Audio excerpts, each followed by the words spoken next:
सप्ताह जो आहे या सप्ताहाच्या आजच्या 5व्या दिवसाची सेवा खरं पाहता आपले सर्वांचे आदरणीय पूज्यस्थान आणि पूर्ण महाराष्ट्रात ज्यांचा गुणगौरव होतो असे आपले हरिभक्तपरायण सद्गुरू बाबा यांचा आजची सेवा होती।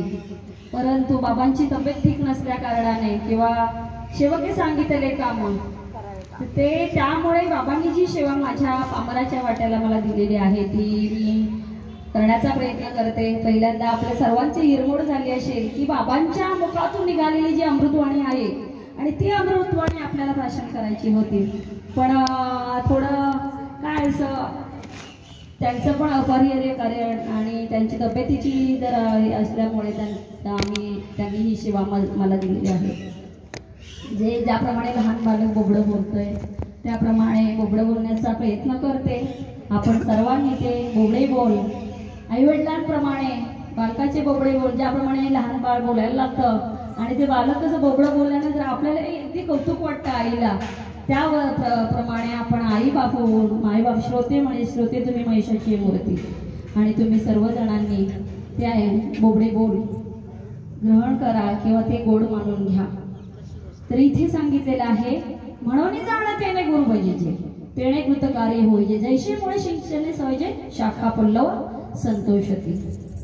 की म्हणून का सांगितलेलं आहे, हा नरदेह आपल्याला मिळाला आहे म्हणून हा पुन्हा मिळेल का नाही, पण पुन्हा मिळणार नाही म्हणून आम्हाला जाणतेने गुरु भजिजे। गुरुंनाच का, इतर लोकांना का नमस्कार करायला नाही सांगितलं, संतांनाच का नमस्कार करायला सांगितले, संतांना शरण जाण्यासाठी का सांगितले, गुरूंना शरण जाण्यासाठी का सांगितलेलं आहे।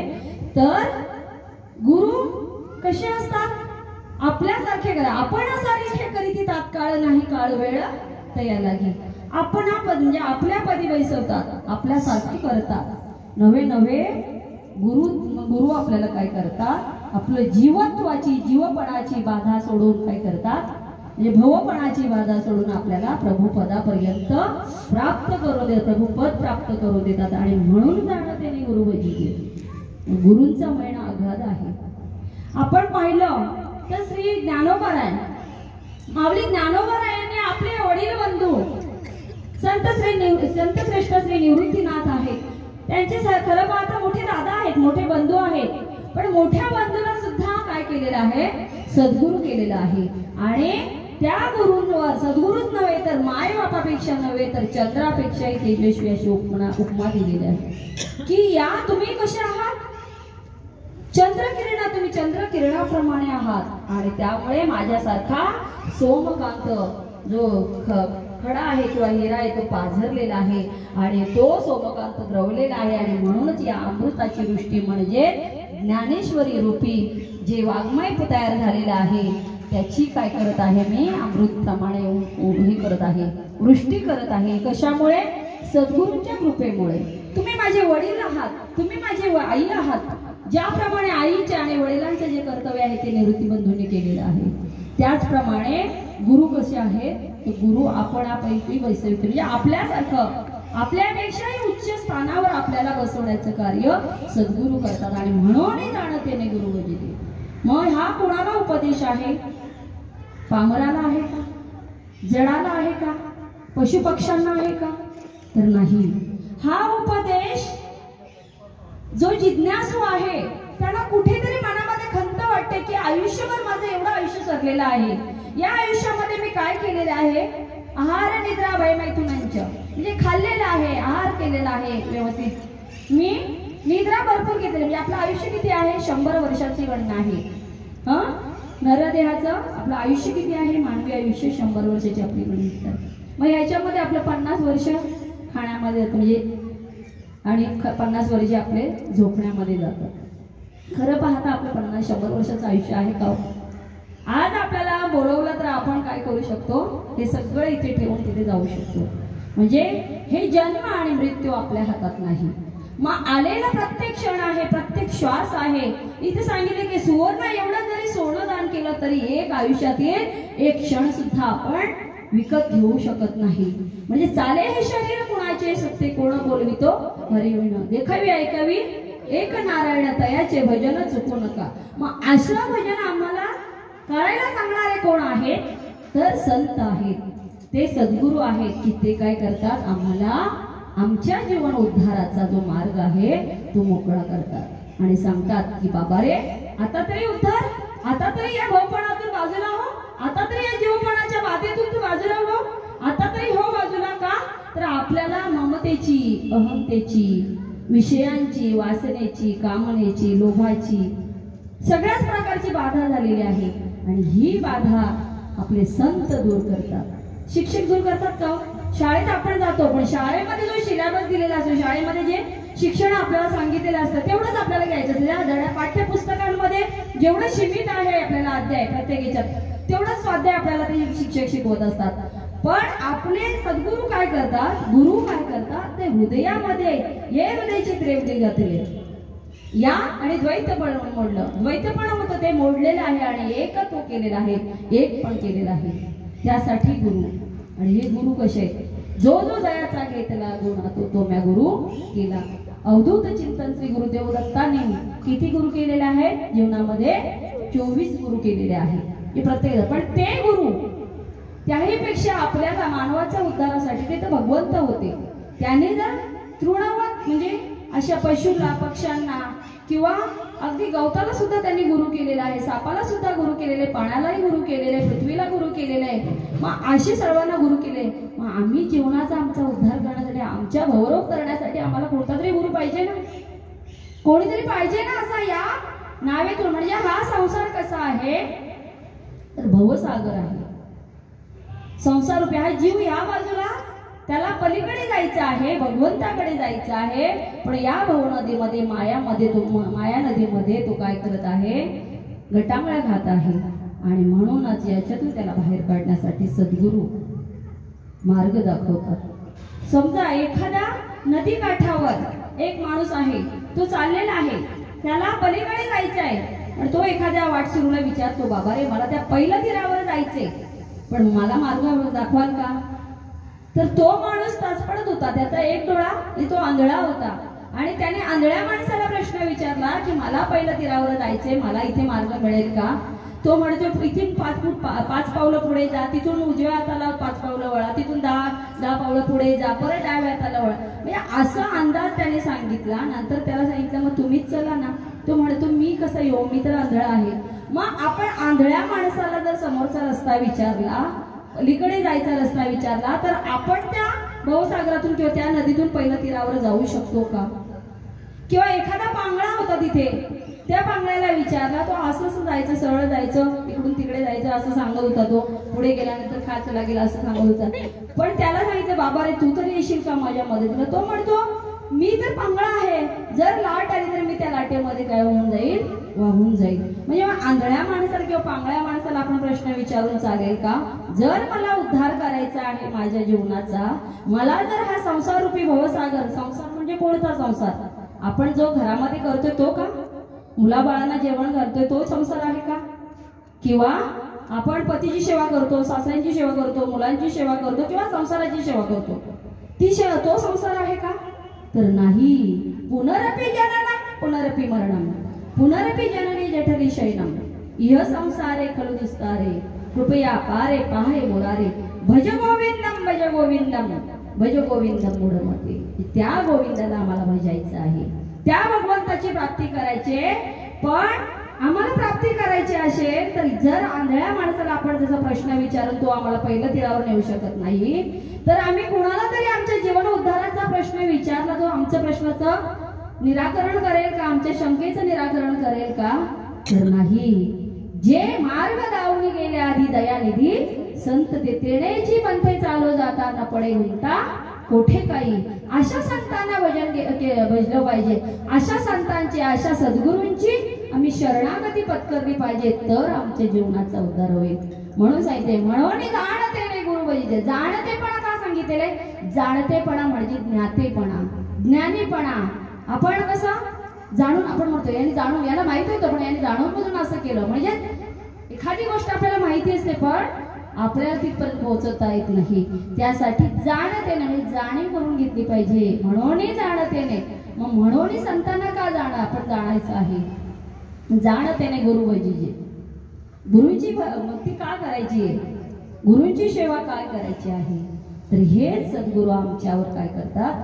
कृपेचे वर्षाव करतात, आम्हाला प्रेमाचा वर्षाव करतात, आमच्यावर म्हणजे दानाचा वर्षाव करतात, अमृताचं दान आम्हाला देत असतात. कशा प्रकारे?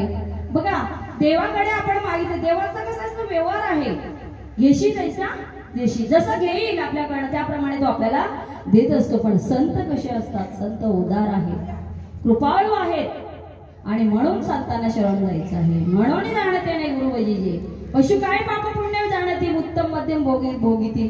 पशुना पाप कळत नाही, पुण्य कळत नाही, काही कळत नाही, आणि त्यांना तो उपदेश काही कामाचा नाही. तो उपदेश फक्त मानव मात्रालाच उपदेश कामाचा आहे. का तर कागटाळी न्यायाप्रमाणे हा आम्हाला नरदेह प्राप्त झालेला आहे, आणि तो नरदेह आम्हाला प्राप्त झाल्यानंतर तो खाप्या मजा करणं याच्यामध्ये घालवायचंय का?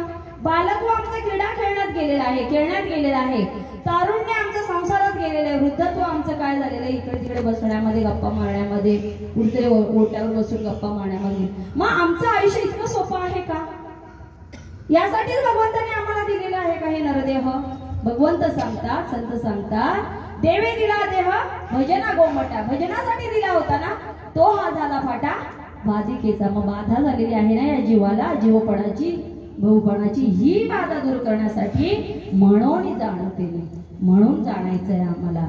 कुणाला जाणायचंय? तर सद्गुरूंना जाणायचं आहे, सद्गुरूंना भजायचं आहे, त्यांची उपासना करायची आहे. ते कुठेतरी रस्त्यावर मिळतात का?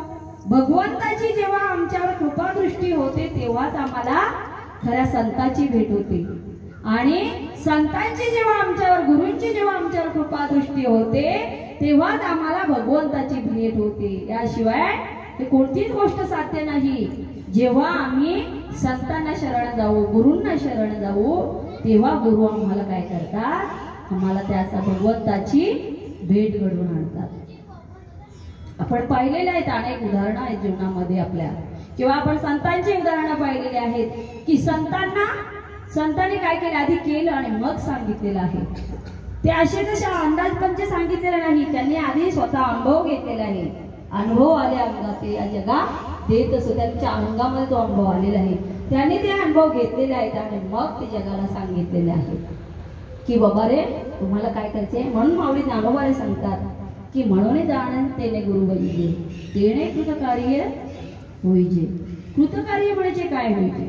की तृप्त होईजे.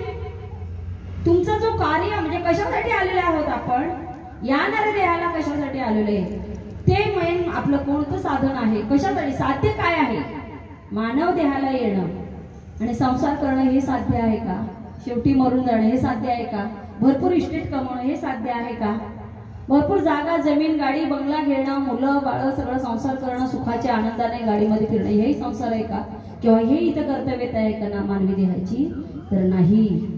भगवंताने अमूल्य असा नरदेह आम्हाला भजनासाठी दिलेला आहे, भक्तीसाठी दिलेला आहे, भगवंताची नवे नवे भगवंताची प्राप्ती करण्यासाठी दिलेला आहे.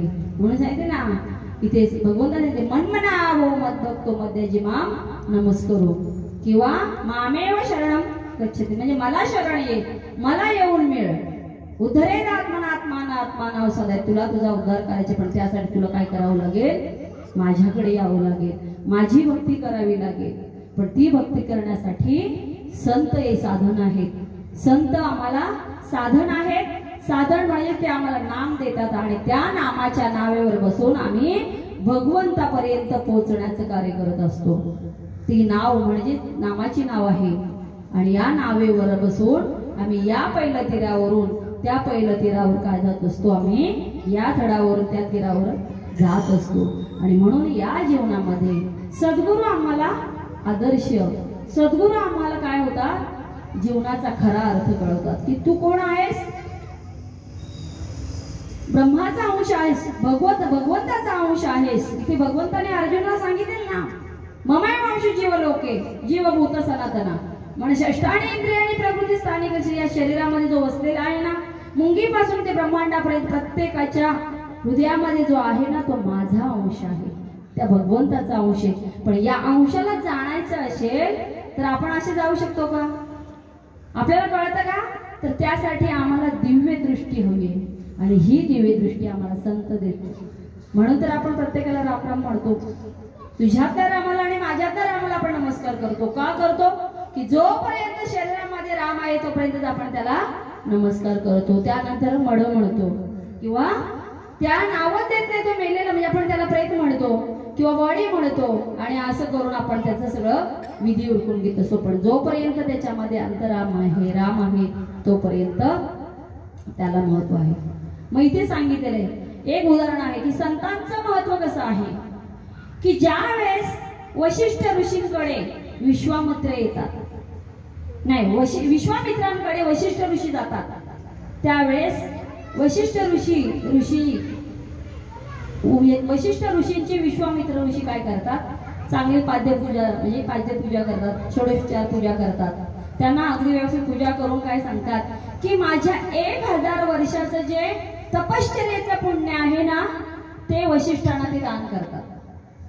काही काळांतराने पुन्हा वशिष्ठांकडे विश्वामित्र येतात आणि वशिष्ठांकडे जेव्हा विश्वामित्र येतात तेव्हा वशिष्ठ सुद्धा विश्वामित्रांची अतिशय पूजा करतात. अतिथी देवो भव आपली संस्कृती आहे भारतीय की अतिथी ही आमच्या संतांनी ही आमच्या ऋषींनी आम्हाला सांगितलेली परंपरा आहे. आणि त्यावेळेस वशिष्ठ ऋषी सुद्धा यथाउपचार षोडशोपचार त्यांची पूजा करतात विश्वामित्रांची. पण त्यांना सांगतात दानामध्ये काय देतात की एक क्षण संत संघाचा जो एक क्षणाचं जे पुण्य आहे संत संगतीचं ते पुण्य मी तुम्हाला काय करतो? दान करतो, असे वशिष्ठ ऋषी विश्वामित्रांना म्हणतात. आणि विश्वामित्रांना अतिशय राग येतो. का? तर माझ्या 1000 वर्षाचं पुण्य जे तपश्चर्याचं पुण्य आहे ते मी कुणाला दिलेलं आहे? वशिष्ठांना दिलेलं आहे आणि हे तर मला एका क्षणाचं संत संगतीचं पुण्य मला देत आहे. त्यावेळेस वशिष्ठ आणि विश्वामित्रांचं भांडण होतं आणि मग ते कोणाकडे जातात? ब्रह्मदेवाकडे. ब्रह्मदेवाला सांगतात की तुम्ही सृष्टीचे उत्पादक आहात, म्हणजे उत्पन्न करणारे आहात, तुम्ही सृष्टीचे अधिष्ठाते आहात. आम्हाला सांगा 1000 वर्षाचे तपश्चर्याचं पुण्य श्रेष्ठ आहे की एक क्षण संत संघाचं पुण्य श्रेष्ठ आहे? त्यावेळेस ब्रह्मदेव या दोघांनाही उत्तर देतात की माझं कार्य काय आहे? सृष्टीची उत्पत्ती करणं. मला तपश्चर्या मला तपाचं काही माहिती नाही. तुम्ही एक काम करा की तपश्चर्या कोण करणारे आहेत? आपले भोले बाबा शंकर आहेत, त्यांच्याकडे जा आणि त्यांना तुमच्या शंकेचं निरसन करा. पुन्हा दोघे जण शंकराकडे येतात. त्यावेळेस शंकराला विचारतात, त्यावेळेस ते सांगतात की मला तपश्चर्याचं काही माहिती नाही. जो सृष्टीचा आधी करता भगवंत आहे, ज्या शेषावर बसलेला आहे त्या शेषाला जाऊन तुम्ही तपश्चर्याचं महत्व विचारा. आणि मग त्यावेळेस त्यांनी काय केलेलं आहे? तपश्चर्या श्रेष्ठ आहे की संत संघ श्रेष्ठ आहे ते तुम्ही त्यांना विचारा. ज्यावेळेस हे दोघे पुन्हा शेषाजवळ जातात, मग शेषाला प्रश्न विचारतात. त्यावेळेस शेष म्हणतात की मी तुमच्या दोघांच्या शंकेचं निरसन करतो, पण तुम्ही माझ्या डोक्यावरचं जे पृथ्वीचं जे ओझं आहे ते जरा हलकं करा, ही पृथ्वी वर करा. त्यावेळेस विश्वामित्र तिथे आलतावर पाणी घेऊन संकल्प सोडतात की माझ्या 1000 वर्षाच्या तपश्चर्याचे जे पुण्य आहे ना ते पुण्य मी तुम्हाला दान करता आणि या दानामुळे काय होईल? ही पृथ्वी आहे ती 5 फूट काय होईल? आणखी थोडी वर उचलली जाईल. आणि असं म्हणून त्याने काय केलेलं? हातावर पाणी सोडलेलं आहे. पण ती पृथ्वी जिथे होती तिथेच राहिली. त्यानंतर विश्वामित्राने सांगितलं की माझ्या एक क्षण संत संघाचं जे पुण्य आहे ना ते पुण्य मी तुला देतो. आणि तत्क्षणी ती पृथ्वी काय गेलेली आहे? हळूच वर गेलेली आहे. आणि त्यावेळेस विश्वामित्र लज्जित झालेले आहे की माझ्या तपश्चर्येपेक्षा जे संत आहेत, जे सद्गुरू आहेत, त्यांचं एक क्षणभर का होईना त्यांची संगती लागते, त्यांचं मार्गदर्शन मिळतं, ते पुण्य काय आहे? जगामध्ये श्रेष्ठ आहे. म्हणून जाणतेने गुरु भजीजे, म्हणून संतांची संगत करा, म्हणून संतांना शरण जा, म्हणून संतांची पूजा करा. माऊली ज्ञानोबारायाने ज्यावेळेस ज्ञानेश्वरी लिहायला बसले मोहिनी राजाच्या मंदिरामध्ये, त्यावेळेस आपले सद्गुरू समोर बसलेले होते आणि सद्गुरूंचे इतके गुणगान करत होते की मी जो आहे ह्या ज्ञानेश्वरीची ज्या गीतेची टीका जी करत आहे माझे सद्गुरू निवृत्तीनाथ आहेत, त्यांच्याच कृपेने मी बोलत आहे। त्यांनीच मला अमृताचं जे पान केलेलं आहे त्या पानामुळेच, अमृत पानामुळेच मी काय करत आहे, या भवनिधीतून निघालेलो आहे, बाहेर पडलेलो आहे। आणि मला जो ज्ञानाचा प्रकाश मिळालेला आहे, ज्ञानरूपी जो मला प्रकाश प्राप्त झालेला आहे, तो मला माझ्या सद्गुरूंचाच आहे। आज आपण विचार केला तर आपण काय म्हणतो, महाविष्णूचा अवतार सखा माझा ज्ञानेश्वर। जो महाविष्णूचा अवतार आहे तो जर आपल्या सद्गुरूची जर स्तुती करत असेल तर जीवनामध्ये सद्गुरूचं श्रेष्ठत्व किती आहे बरं। म्हणजे मानवी जीवनामध्ये आपण किती जरी मोठे झालो तरी आपल्या जीवनामध्ये आपल्या जीवनाला आकार देणारे जे आहेत ते संत आहेत, ते आहेत ते गुरु आहेत की ते गुरु आम्हाला काय करतात, या भवजगीचा की या जीवत्वाच्या बाधेपासून अलिप्त करतात। जसं एखादा पाण्याचा सुंदर असं तलाव आहे किंवा डबका आहे, पण त्याच्यामध्ये काय झालेलं आहे, आवरण निर्माण झालेलं। कसलं आवरण, शेवाळाचं आवरण। शेवाळ असतं ते पाण्यावर, बराच दिवस जर आपण त्या पाण्याचा उपयोग केला नाही तर त्या पाण्यावर शेवाळ चढतं आणि मग तिथून एक त्याला जाणार म्हणतो नाही बाबा हे इच्छित पाणी प्यायचं नाही, खराब दिसतं, खराब आहे। पण एखादा ज्ञानी येतो आणि तो सांगतो बाबा रे हे वर आवरण आहे ना शेवाळाचं, तो काढ आणि मग तू पहा तुला कसं पाणी नितळ शांत आणि स्वच्छ पाणी प्यायला मिळेल। तद्वत हे संत सांगतात, तुझं आहे तुझ्या पाशी परी तू जागा चुकलाशी, तुझ्या जवळ आहे जो ब्रह्म आहे ना तो तुझ्या जवळ आहे, पण तू काय झालेला आहे, खऱ्या देवाला विसरलेला आहे। आणि म्हणून या संतांना आम्हाला म्हटलं पाहिजे, हे संत आम्हाला आमच्या आत्मोद्धाराचा मार्ग दाखवतात। आमचं जे आवरण आलेलं आहे मायेचं ते आवरण काय करतात, दूर करतात आणि आम्हाला सच्चित आनंदगण जी वस्तू आहे तिची काय करतात, प्राप्ती करून देत असतात। म्हणून हे संत श्रेष्ठ आहेत, म्हणून सद्गुरू श्रेष्ठ आहेत। त्यामुळे माऊली ज्ञानोबरांना आपल्या जीवनामध्ये जो गुरूंचा जो अनुभव आलेला आहे तो अनुभव ते आपले सांगतायत की अनुभव आले जगा तो या जगा देतो। म्हणजे त्यांना जो अनुभव आलेला आहे आपल्या सद्गुरूंचा तोच अनुभव जगाला वाटण्याचा प्रयत्न करतात आणि म्हणून सांगतात, म्हणून जाणतेने गुरु म्हणजे जाणतेने, ज्ञानीपणाने अज्ञानाने नाही। आपण उठतो, जो कोणी येईल त्याच्या पाया पडत बसतो, कोणाचे पण, अहो त्याचं पावित्र्य पहा, त्याचं ज्ञान पहा, त्याचं पहा ना, म्हणजे त्याच्याकडचे गुण पहा, सर्व गुण, दया शांती, दया क्षमा शांती तिथे देवाची होते। असे संत पाहिजेत की त्यांच्या जवळ दया आहे, त्यांच्या जवळ काय दानच नाही, त्यांच्या जवळ विरक्ती आहे, त्यांच्या जवळ शांती आहे आणि तिथेच भगवंताचा वास आहे। असे सद्गुरूंना आपण काय केलं पाहिजे, भजलं पाहिजे, अशांची सेवा केली पाहिजे। नाहीतर कुणाच्याही उठतो पाया पडतो, कुणाच्याही मागे लागतो आपण आणि त्याला संत समजून बसतो, पण किती घोटाळा होतो जीवनामध्ये आपण पाहतोय। आणि म्हणून आज जीवनामध्ये सावधपणे जाणून, या असं कसं तरी अज्ञानाने आम्ही कोणाच्या तरी मागे लागलो तर आमच्या जीवनामध्ये फजिती झाल्याशिवाय राहणार नाही। आणि त्यासाठीच आम्हाला जाणतेने गुरु भजिले तेने कृतकार्य होईजे। जर अशा प्रकारे आम्ही सद्गुरूंची सेवा केली तेव्हा आमच्या जीवनाचं खरं सार्थक होईल। कृतकार्य होणं म्हणजे काय, सार्थक होणं, जीवनाचं खऱ्या अर्थानं सार्थक होणं। जैसे मूळ सिंचने जैसे शाखा पल्लव संतोषी। एखादं झाड आहे, ते झाड अथांग वरपर्यंत पोहोचलेलं आहे, पण त्या झाडाला जर आपल्याला पाणी घालायचे, वरपर्यंत पाणी घालता येईल का, तर त्याच्या मुळाला जर पाणी घातलं तर ते पाणी काय होतं, त्याच्या पानांमध्ये, त्याच्या बुंद्यामध्ये, त्याच्या फुलांमध्ये आणि फळांमध्ये आणि त्याच्या मकरंदामध्ये, रसामध्ये परावर्तित होत असतं। तसं एका सद्गुरूंना आपण जर जीवनामध्ये शरण गेलो तर आपोआप भेटी देव। त्यानंतर आम्हाला सद्गुरूंना शरण गेल्यानंतर आम्हाला आमच्या सत्स्वरूपाची, आमच्या भगवंताची आम्हाला भेट होते। सद्गुरूंनी जे आम्हाला मार्ग दाखवला, जो नाममंत्र दिलेला असतो, बीज मंत्र दिलेला असतो, त्याच्यावर अनुसंधान ठेवून या भवरूपी सागरातून आम्ही बाहेर पडू शकतो। पण केव्हा, अनन्य भावाने शरण, अनन्य चिंतयंतमा यतंतश्च दृढव्रतः नमस्तंतश्च महाभक्ता नित्ययुक्त उपासते।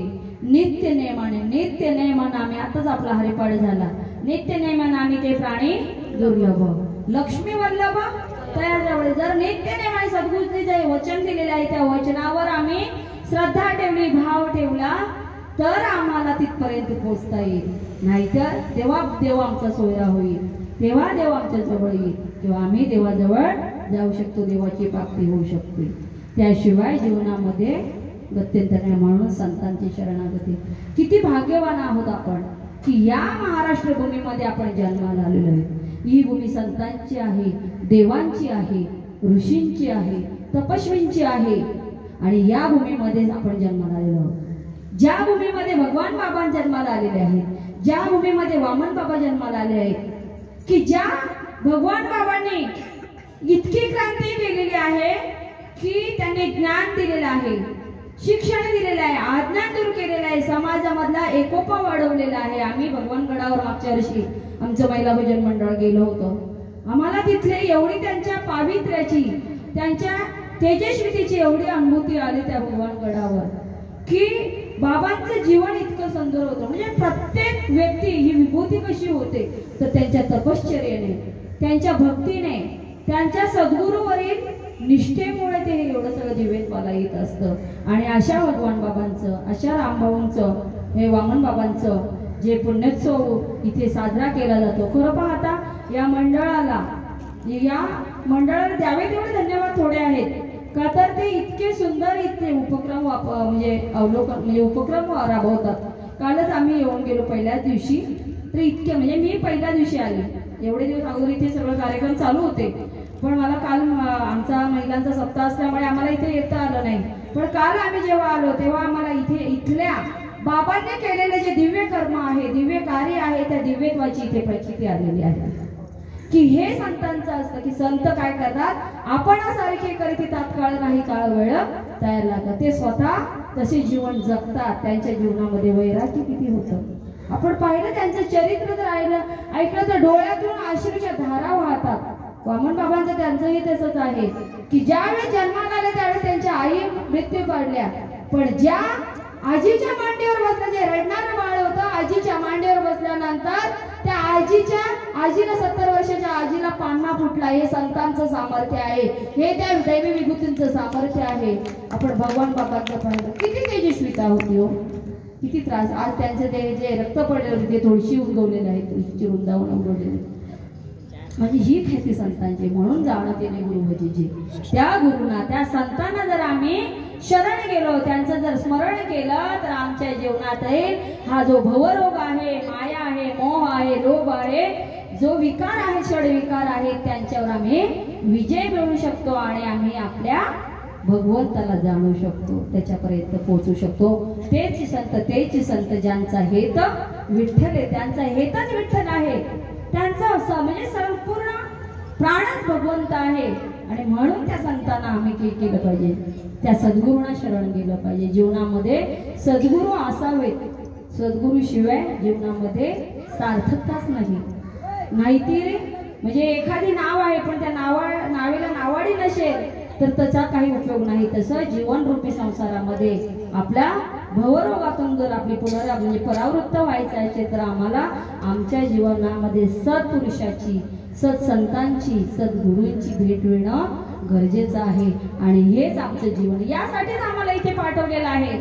या मृत्यू लोक स्वर्गीचे आम्हाला इच्छिता देवा, मृत्यू लोके व्हावा जन्म आम्हा. का मृत्यू लोकांमध्ये आम्हाला जन्म व्हावा तर इथेच देवाचं चिंतन घडतं, इथेच भगवंताचं नामस्मरण घडतं, इथेच भक्ती करता येते, इथेच संतांची सेवा करते, इथेच आई वडिलांची सेवा करते, इथेच काळ्याचा प्रसाद आम्हाला घ्यायला मिळतो आणि इथेच आम्हाला नामस्मरण करता येते. या पुण्य मृत्यू लोकांमध्ये आम्हाला नामस्मरण करता येतं. बघा इतर याच्यामध्ये आपण पाहिलं युगांमध्ये, त्या युगामध्ये योग याग क्रिया होत्या, पण या युगामध्ये कलियुगी उद्धार हरीच्या नाम. मग ते हरीचं नाम पवित्र आहे, मंगल आहे, गोड आहे आणि अविनाशी असं तत्व आहे. आणि हे मंगल नाम आम्हाला कोण देत असतात तर सद्गुरू देत असतात. आणि म्हणून या सद्गुरूंना आम्हाला शरण जायचंय. म्हणून सांगितलंय, म्हणून का सांगितलेलं आहे की ते संत आम्हाला या बहुरूपी सागरातून आमचा उद्धार होईल. आम्ही मानव द्यायला आलेलो आहोत ना, म्हणून आम्हाला का तर या मानव देहाला भवरोगाची बाधा जडलेली आहे. मी कोणीतरी करत आहे, माझ्याकडे हे कार्य होत आहे, मी सगळं करत आहे, हा म्हणजे हा आपल्याला हे झालेला आहे, अहंकार झालेला आहे. मीचा आपला जो आपण वाजवत असतो मी, ते आपल्या म्हणजे मी पण कमी करण्यासाठी संतांना शरण गेलं तर आपल्याला कळतं. संत कसे आहे? चंदनाच्या झाडाप्रमाणे आहेत, की जे चंदनाचं झाड आहे ते चंदनाचं झाड आपल्या आजूबाजूला असलेले बोरीची, बाबळीची, काटेरी, जर किती जरी काटेरी वृक्ष असेल तरी चंदनाचं झाड काय करतं? त्या झाडाला, बोरीच्या झाडाचं, बाबळीच्या झाडाचं काटेरी पण त्याचं वाईट पण पाहत नाही, त्याला काय करतात? सुगंध देत असतात. तसे हे संत आहेत, तसे हे सद्गुरू आहे की तो कसा आहे, खळ आहे, दुर्पम कसा आहे ते बघत नाही. तो जर आपल्या जवळ आला तर त्याला आपला गुण देऊन टाकतात, त्याला आपल्यासारखे करतात. म्हणून माऊली ज्ञानोबा सांगतात, जे खळांची व्यंकटी सांडो, ते म्हणाले का खळांना मारा? नाही, त्या खळांची व्यंकटी सांडण्यासाठी त्याचे वाईट गुण आहे, दुर्गुण आहे, त्या दुर्गुणांना बाजूला करण्यासाठी संत अतिशय प्रयत्न करत असतात, सद्गुरू प्रयत्न करत असतात. आणि आपे आप भेट देव, जर आपण गुरूंना संतांना शरण गेलो तर आपल्याला आपोआपच त्या भगवंताची प्राप्ती होते. इथे सांगितलेलं आहे की म्हणून जाणते ने गुरुवरी तेणे कृत कार्य होये जैसे मुळ सिंचने सहजे शाखा पल्लव संतोषती. म्हणून गुरुंना बजायचे. म्हणून म्हणून म्हणून सारखं का म्हटलंय की का दोन म्हणजे त्यात काहीतरी लपलेलं आहे गुणार्थ. म्हणून आपण आपल्याला एखाद्याला प्रश्न काही सांगायचा असेल, अरे मला डॉक्टरकडे जायचे, का जायचंय? मला बरं व्हायचंय म्हणून, की मला हे मिळावं म्हणून, म्हणजे काहीतरी प्राप्त व्हावं म्हणून आपल्याला काय करायचंय? गुरुला प्राप्त. काहीतरी म्हणजे काय? धन मिळणं म्हणजे धन अविनाशी आहे का? धन विनाशी आहे, ते लयाला जाणार आहे, किंवा त्या धनावर आमचा अधिकार कुठपर्यंत? जोपर्यंत आमचा प्राण आहे तोपर्यंत. ते सुद्धा कोणीतरी नेऊ शकतो. हे काय आमचा हा देह आहे. आपण लहानपणी कसे होतो? किती कोमल होतो, किती सुंदर होतो, आपल्याला सगळे उचलून घेत होते. तरुणपणे आपण किती सुंदर होतो, आणि वृद्धपणामध्ये आपली अवस्था पहा, आणि वृद्धपणामध्ये आपल्याला लाथाडणारे सुद्धा पहा, किंवा आपल्या संसारातील आपली ज्याला आपण आपलं म्हणत होतो ती आपले त्याग करतात. मग आपलं हे जीवन खरं श्रेष्ठ आहे का? आपलं शरीर श्रेष्ठ आहे का? शरीरामध्ये असलेला जो आत्माराम आहे तो श्रेष्ठ आहे, आणि त्याची जाणीव करून देणारे सद्गुरू श्रेष्ठ आहेत. आणि म्हणून जाणते गुरु भजिते. त्यामुळे आम्हाला त्या सद्गुरूला जाणून घ्यायचंय की माझ्या हृदयामध्ये बसलेला जो भगवंत आहे ना, त्या भगवंताची मला जाणून प्राप्ती करून घ्यायची आहे. आणि ही प्राप्ती करून देण्याचं कार्य संत करतात. जसं मूळ सिंचने सहज शाखा पल्लव संजरी, एका मुळाला पाणी घातलं तर आपोआप त्या झाडाच्या टोकापर्यंत जसं पोहोचतं, पाणी पोहोचलं जातं, किंवा तो झाड अगदी डवरला जातो. तद्वत हे संतांना जर शरणागती, आपण संतांची सद्गुरूंची शरणागती केली तर आपोआप आम्हाला प्रभू परमात्म्याची प्राप्ती होते. मानवाच्या जीवनामधले जे अविकार आहेत, जे वाईट विकार आहेत, ते विकार आम्हाला काढायचे आहेत. दुर्गुण, आम्हाला दुर्गुणांचा त्याग करायचा आहे. हे दुर्गुणांचा त्याग आपला होणार नाही. आपलं हे कसं दिलेलं आहे की हे षडविकार आणि षडरिपुणी बनलेले शरीर आहे, पण त्यांना आम्ही काय करू शकत नाही, जीवनातून पूर्ण काढू शकतो. पण त्याच्यावर आम्ही काय करू शकतो? अंकुश ठेवू शकतो. नामस्मरणाच्या बळाने आम्ही त्याच्यावर काय करू शकतो? विजय मिळवू शकतो.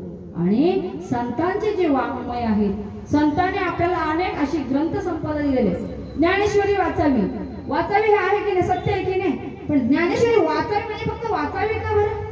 ती पाठ केली पाहिजे. ती पाठ न करता तुकाराम नामदेव महाराज म्हणतात, नामामणे श्रेष्ठ ग्रंथ ज्ञानदेवी, एक तरी ओवी अनुभवावी.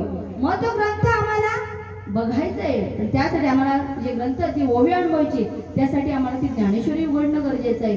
ती ज्ञानेश्वरी उघडणे, ते पाठ करणं, आणि त्यानंतर आम्हाला ती ओवी आमच्या जीवनामध्ये उतरवणं, याला खरी सार्थकता आहे. सार्थक आम्ही आयुष्यभर किती वेळा ज्ञानेश्वरीचं पारायण केलं, आम्ही रोज हरिपाठ म्हणलो, रोज हरिपाठामध्ये नाचलो, पण आमचे दुर्गुण जर गेले नसतील तर आम्ही त्या गुरूंना लावलेलं दूषण आहे जीवनामध्ये, त्या संतांना लावलेलं दूषण आहे. आणि म्हणूनच आम्हाला दुर्गुण घालून आम्हाला सद्वस्तूची प्राप्ती करायची आहे. आणि ती सद्वस्तू दाखवणारे एकच आहेत, ते म्हणजे सद्गुरू आहेत. आणि त्या सद्गुरूंना शरण जायचे, तेण्याची पंथे चालू जातात न पडे गुंता कोठे काही, तिथे जायचं नाही. झाडू संतांचे मार्ग आडराने भरले जग. हे संत आहेत ना, ते आम्हाला दिव्यत्वाची प्रचिती करून देत असतात. आमचा देह कशासाठी आहे त्याची प्रचिती करू दे। अरे बाबा तू म्हणतो हा देह माझा आहे माझा आहे, पण हा तुझ्या कामाचा नाही, तो क्षणात नाशिवंत आहे। म्हणजे चाले शरीर कोणाची आहे सत्ते, कोण बोलवितो हरी हरिवीणा, देखावी ऐकावी एक नारायण, तयाचे भजन चुकू नका। हे संत सांगतात, हे गुरु सांगतात की त्याचं भजन करू नका। तुला वाटते ना मला बघवणार आहे, देखवणार आहे ना, पाहणार आता आपण ज्या डोळ्याने पाहतो त्या डोळ्यांमध्ये तेज भरणारा जो आहे तो माझा भगवंत आहे।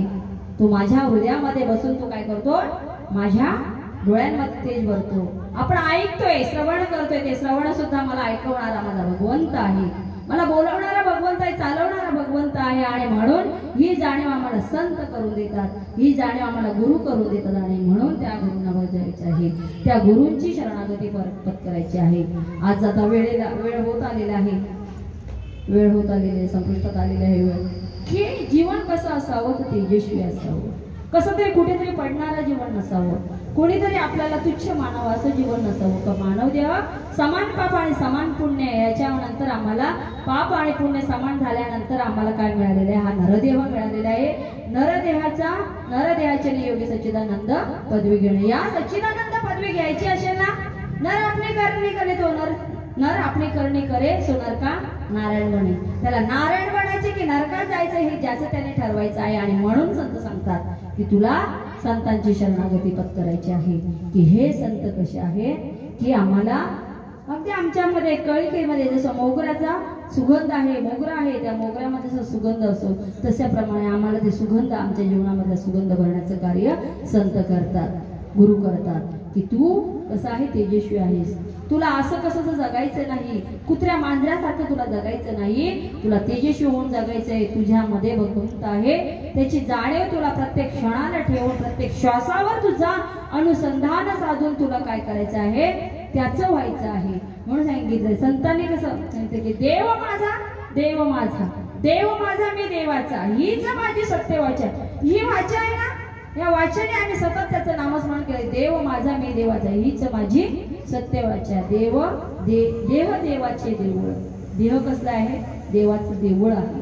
मग तो देह कसा पाहिजे, पवित्र पाहिजे, शुचिर्भूत पाहिजे। नुसतं स्नान करून शुचिर्भूत होतं का, तर त्या शरीराला नाही, त्या बुद्धीला ज्ञानाचं अमृतपान घातलं पाहिजे, त्या ज्ञानाचं स्नान घातलं पाहिजे, तर ती बुद्धी काय होईल, चोख होईल, पवित्र होईल। आणि मग त्या पवित्र बुद्धीला वाटेल की मी काय करावं, जीवनामध्ये सद्गुरु करावं, जीवनामध्ये मी संतांची भेट घ्यावी आणि त्या संतांच्या सेवेमध्ये राहून मला माझ्या जीवनाचं काय करावं, मार्गक्रमण करावं। आणि म्हणून जीवनामध्ये संत सांगतात की तुला तुझा उद्धार जर करायचा असेल तर जा म्हणून जाणत्याने गुरु भजिजे, त्याने कृतकार्य होईजे। जैसे मूळ सिंचन सहजे, सहजच मूळ सिंचन सहजे शाखा पल्लव संतोषती। तो भगवंत आपल्यावर कृपा केल्याशिवाय राहणार नाही, तो भगवंत आपल्याला भेटल्याशिवाय राहणार नाही। आपण प्रल्हादाचं उदाहरण घेतलं किंवा आपण ध्रुव बाळाचं उदाहरण घेतलं की त्याला सुद्धा सद्गुरु जीवनामध्ये भेटले आणि काय सांगितलं, तुला काय सांगितलंय, तुला त्या भगवंताला भेटायचंय ना, त्यासाठी तुला वनामध्ये जावं लागेल, एकायच्या वेळी तुला काय करावं लागेल, त्या भगवंताचं नामस्मरण करावं, त्या नामावर विश्वास ठेवून, त्या संत वचनावर विश्वास ठेवून काय गेलेला आहे, ध्रुव कुठे गेलेला आहे, वनामध्ये गेलेले आहे। लहानसं बाळक सुद्धा वनामध्ये जाऊन इथे यारे यारे लहान थोर याठी नारी भरते नर, इथे सगळ्यांना अधिकार आहे, महिलांना अधिकार आहे, पुरुषांना अधिकार आहे, वृद्धाला अधिकार आहे, तरुणांना अधिकार आहे, बालकांना अधिकार आहे, सर्वांना अधिकार आहे भगवंत प्राप्ती करण्याचा। पण केव्हा, म्हणून जाणतेने गुरु भजी, तेव्हा आपण जेव्हा त्यांना आनंद भावेने शरण जाऊ त्यावेळेसच आमच्या जीवनाचा उत्कर्ष होईल, आमच्या जीवनामध्ये संत कृपा करतील, भगवंत कृपा करतील। आणि याच्यासाठी केला होता अट्टहास शेवटचा दिवस गोड व्हावा असं जर जीवनामध्ये वाटत असेल तर त्यासाठीच म्हणून जाणतेने गुरु भजी, त्यासाठी गुरुची शरणागती जीवनामध्ये पत्करली पाहिजे। गुरु कसे आहे तर गुरुत्वाला जो गु म्हणजे अज्ञानरूपी अंधकार आहे, त्या अज्ञानरूपी अंधकाराचा नाश करून तेजस्वी ज्ञानरूपी भवसूर्याचा, ज्ञानरूपी सूर्याचा काय करतात, प्रकाश आपल्याला देत असतात। आणि म्हणून ते गुरु श्रेष्ठ आहे।